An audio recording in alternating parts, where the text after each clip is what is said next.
Hello නංගිලා මල්ලිලා ඔන්න ඉතින් මමද ඔයාලට තවත් අලුත් වීඩියෝ එකක් අරගෙන ආවා. ගිය සතියේ වීඩියෝ එකකින් මම ඔයාලට කිව්වනේ UK ස්ටුඩන්ට් වීසා ඇප්ලයි කරන්න කොහොමද වීසා ඇප්ලිකේෂන් එක පුරවන්න ඕනේ කියලා. ඉතින් ඒ වීසා ඇප්ලිකේෂන් එක පිරෙව්වට පස්සේ ඊළඟට ඔයාලට තියෙන දේ තමයි බයෝමෙට්‍රික්ස් කියලා කියන්නේ. ඒක නිසා මම හිතුවා අද වීඩියෝ එකෙන් ඔයාලට VFS එකට ගිහිල්ලා ඔයාලගේ UK ස්ටුඩන්ට් වීසා ඇප්ලිකේෂන් එකට ඕන වෙන බයෝමෙට්‍රික්ස් කරන්නේ කොහොමද කියලා කියන්න. ඉතින් ඔයාලා වීසා ඇප්ලිකේෂන් එක ෆිල් කරාට පස්සේ අන්තිමට එනවා ඔයාලට බයෝමෙට්‍රික්ස් වලට ඩේට් එකක් සහ ටයිම් එකක් සිලෙක්ට් කරන්න. ඉතින් ඔයාලා අන්න එතනින් ඩේට් එකක් සහ ටයිම් එකක් සිලෙක්ට් කරාට පස්සේ එදාට ඒ බයෝමෙට්‍රික්ස් කරන්න ඔයාලා VFS එකට යන්න ඕනේ.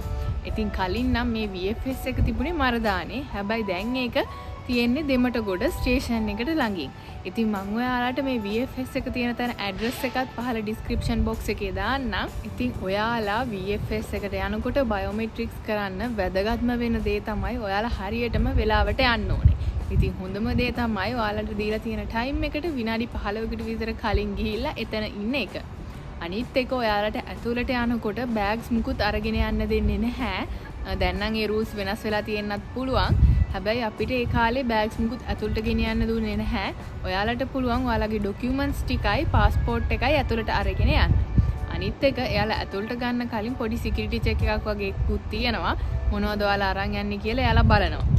ඉතින් මේ විදිහට ඔයාලා VFS එක ඇතුළට ගියාට පස්සේ ඊළඟට එයාලා පොඩි ෆ්‍රන්ට් ඩෙස්ක් එකක් වගේ තියෙනවා. එතනින් ඔයාලගේ ඩොකියුමන්ට්ස් ටික වෙන වෙනම කැටගරීස් වලට වෙන් කරනවා. ඒ කියන්නේ උදාහරණයක් විදිහට ඔයාලගේ ෆයිනෑන්ෂියල් එවිඩන්සස් වෙනම, එඩියුකේෂනල් එවිඩන්සස් වෙනම, DP සර්ටිෆිකේට් එක, ඉංග්‍රීසි ලැන්ග්වේජ් රික්වයර්මන්ට්ස්, ස්පොන්සර් ඩීටේල්ස් අන්න ඒ වගේ දේවල් වෙන වෙනම එයාලා නිකන් තව A4 කොලයක print කරපු එකක් දෙනවා. ඒ print එකට යටින් ඔයාලගේ ඒ අදාළ ඩොකියුමන්ට්ස් තියන්න ඕනේ. අන්න එහෙම තමයි ඔයාලගේ ඩොකියුමන්ට්ස් ටික ඔයාලා සෙට් එක හදාගන්න ඕනේ. එයාලා ෆයිල් එකකුත් දෙනවා. ඊට පස්සේ ඒකට අපි දාන්න ඕනේ. ඉතින් ඔයාලා මේකෙදි බයෝමෙට්‍රික්ස් කරන්න ප්‍රයොරිටි සර්විස් එක බුක් කරොත් ඔයාලව වෙනමම ගන්නවා. ඉතින් ඒ ප්‍රයොරිටි සර්විස් එකට නම් ගොඩක් ලොකු කිව් එකක් නැහැ මම දන්න විදිහට. හැබැයි මම ගියේ ප්‍රයොරිටි සර්විස් නෙමෙයි. මම ගියේ නෝමල් සර්විස් එකට. ඊට පස්සේ ඔයාලට ඒ අදාළ බයෝමෙට්‍රික්ස් කරන තැන ඇතුළට යන්න කියනවා. මෙතනින් ඔයාලා ඇතුළට ගියාට පස්සේ ඔයාලා වාඩි වෙලා ඉන්න ඕනේ ඔයාලගේ නම ස්ක්‍රීන් එකේ පෙන්නනකම්. ඉතින් මේ විදිහට ඔයාලගේ නම ස්ක්‍රීන් එකේ පෙන්නුවාට පස්සේ ඒ අදාළ ඔයාලා යන්න ඕනේ කවුන්ට් එකත් එක්ක පෙන්නනවා. එතකොට ඔයාලා අන්නේ කවුන්ට් එකට යන්න ඕනේ. ඉතින් මේකෙදි මම වීසා ඇප්ලිකේෂන් එක දානකොට මගේ ඩොකියුමන්ට්ස් ස්කෑන් කරලවත් කොහොමවත් අප්ලෝඩ් කරේ නැහැ. ඉතින් මම බුක් කරේ VFS එකට ගිහිල්ලා එයාලා ඩොකියුමන්ට්ස් ස්කෑන් කරලා ගන්න සිස්ටම් එක තමයි මම බුක් කරේ. ඉතින් ඒක නිසා මම ඊට පස්සේ කවුන්ට් එකට ගියාට පස්සේ එයාලා මගේ ඔක්කොම ඔරිජිනල් ඩොකියුමන්ට්ස් ටික අරගෙන ඒ ටික ෆොටෝකෝපි කරලා ආපහු මට ඔරිජිනල්ස් ටික දෙනවා. ඒ දුන්නට පස්සේ එයාලා රිසිප්ට් එකක් වගේ පේමන්ට් එකක් බිල් එකක් හදලා දෙනවා. ඊට පස්සේ ඒක අපි පේමන්ට් කවුන්ට් එකට අරගෙන යන්න ඕනේ. ඉතින් ඔයාලා වීසා ඇප්ලිකේෂන් එක දානකොටම ඔයාලා ඔක්කොම පේමන්ට්ස් කරලා තියෙනවා නම් VFS payments, IHS payments ඔක්කොම ඔයාලා කරොත් ඔයාලා ආපහු එදාට මුකුත් පේමන්ට් එකක් කරන්න නැහැ. එයාලා චෙක් කරලා ඔයාලගේ රිසිප්ට් එකේ සීල් එකක් අහලා දෙනවා paid කියලා. ඊට පස්සේ මේ paid කියන රිසිප්ට් එක ඔයාලට දුන්නාට පස්සේ ඔයාලා ඒක ආපහු ගිහිල්ලා අර කවුන්ට් එකට දෙන්න ඕනේ. ඊට පස්සේ ආයෙමත් ඔයාලා වාඩි වෙලා ඉන්න ඕනේ බයෝමෙට්‍රික්ස් වලට ඔයාලව ඇතුළට කතා කරනවා.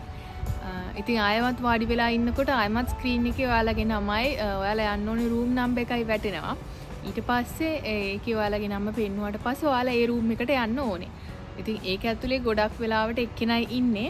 එතනදී ඔයාලගේ ෆොටෝ එකක් ගන්නවා. එයාලගේ පාස්පෝර්ට් එකත් ඉල්ල ගන්නවා. ඊට පස්සේ ඔයාලගේ අත් දෙකේම ෆින්ගර් ප්‍රින්ට්ස් උත් ගන්නවා එතනදී. ඉතින් එහෙම අරගෙන ඉවරලා එයාලා ඔයාලට රිසිට් එකක් දෙනවා.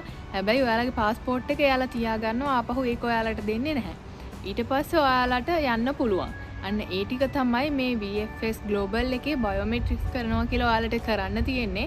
ඉතින් මේ ටික කරන්න ගොඩක් අමාරු නැහැ. අනිත් එක්ක බය වෙන්න දෙයක්වත් නැහැ. ඔයාලට තනියෙන් ගිහිල්ලා කරගන්න පුළුවන්. ඉන්ස්ට්‍රක්ෂන්ස් හොඳටම පැහැදිලි. එයාලා විස්තර කරලා දෙනවා. ඔයාලට තේරෙන්නේ නැත්නම් කරන්න ඕන දේවල්. ඉතින් මට නම් මේ ටික ඔක්කොම කරන්න පැය දෙකක් වගේ තමයි ගියේ. එච්චරත් ගියේ නැද්ද මන්දා. ඉතින් වැදගත්ම දේ තමයි ඔයාලා වෙලාවට කලින් ගිහින් ඉන්න ඕනේ. එයාලා ඇතුළට ගන්න ඔයාලට අපොයින්ට්මන්ට් එක තියෙන වෙලාවට. ඉතින් එහෙම ඔයාලා ගිහිල්ලා හිටියේ නැත්නම් ඔයාලගේ මේ VFS වැඩේ බයෝමෙට්‍රික්ස් කරන එක පරක්කු වෙන්න ඉඩ තියෙනවා. ඊට පස්සේ මේ විදිහට ඔයාලා බයෝමෙට්‍රික්ස් දීලා ඉවර වුණාට පස්සේ ඔයාලට VFS එකෙන් ඊමේල් එකක් එනවා GWF කියලා නම්බර් එකක් එක්ක. ඉතින් ඒක තමයි ඔයාලගේ රිෆරන්ස් නම්බර් එක විදිහට යූස් වෙන්නේ. එන ඊමේල් එක ආවට පස්සේ ඔයාලට කරන්න තියෙන්නේ වීසා එනකන් බලාගෙන ඉන්න එක තමයි. ඉතින් මේ VFS එකේ බයෝමෙට්‍රික්ස් කරන විදිය ගැන මමත් ගොඩක් හොයලා බැලුවා මම යන්න කලින්. මොකද මමත් ඒක කරන්න තනියෙන් ගියේ. මමත් කලින් දැනගෙන හිටියේ නැහැ. හැබැයි මම යනකොට නම් මට ඒ ගැන වැඩි විස්තර තියෙන වීඩියෝස් හොයාගන්න බැරි වුණා. ඉතින් ඒක නිසා තමයි මම හිතුවේ ඔයාලට පැහැදිලි විස්තරයක් එක්ක කොහොමද මේ VFS එකේ බයෝමෙට්‍රික්ස් කරන්න කියලා අදහසක් දෙන්න. ඉතින් මම හිතනවා ඔයාලට මේ VFS එකට ගිහිල්ලා බයෝමෙට්‍රික්ස් ටික කරගන්නේ කොහොමද කියලා අයිඩියා එකක් එන්න ඇති කියලා.